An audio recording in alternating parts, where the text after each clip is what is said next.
that, you know, things that get really unbearable for me. I feel that I'm not listened to. You know, the thing I spoke about, fear. I've got so much anxiety and stress in my life. I don't love myself. I feel ugly. I'm being bullied. I'm being victimized. So many of the kind of very powerful emotions that people have to deal with alone. I have a problem with my sexuality. No one, you know, I'm alone. I'm isolated.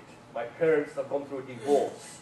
You know, the issues are, you know, for a young person in their teenage years to deal with stuff like that, it's difficult. When we find ourselves, form an idea of who we are ourselves in our teenage years.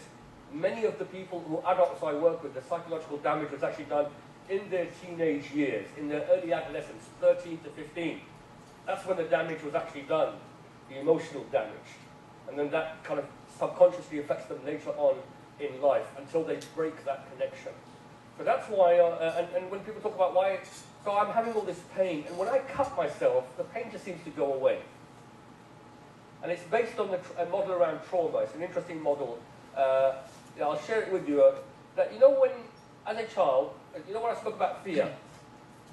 If I am in a traumatic situation, and naturally I have a response of fear, my fear will then go up.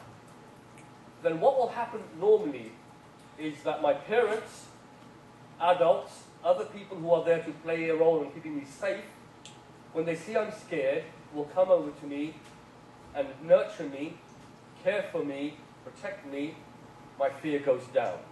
Yep, that's normal. That's a normal situation. And so therefore, you have a fear, but then you learn fear goes down. Imagine this.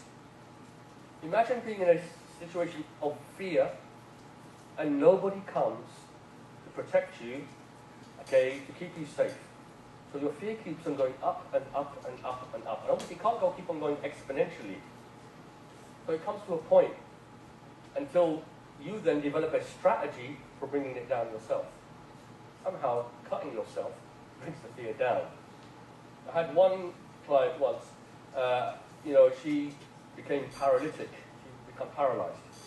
And again, I traced it back to the age of 13 when her own sister, she learned that her sister had been murdered and raped. So when she learned this, obviously, can you imagine the shock and the trauma that she went through? She went through a massive shock.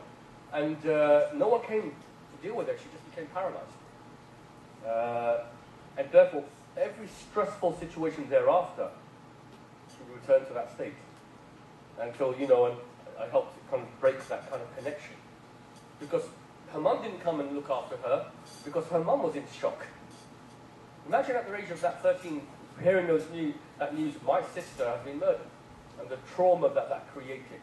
So that's what, so self-harm, a way of coping with painful, difficult feelings, that someone, they harm themselves because they feel overwhelmed and they don't know what else to do with things. It's usually a very private issue, motivations are different, and the kind of type of self-harm is different as well. More common with females, again, that age, 11 to 25, cutting is the most common type, but let me say, other burning, scalding, stabbing, banging your head against the wall, pulling out your hair, biting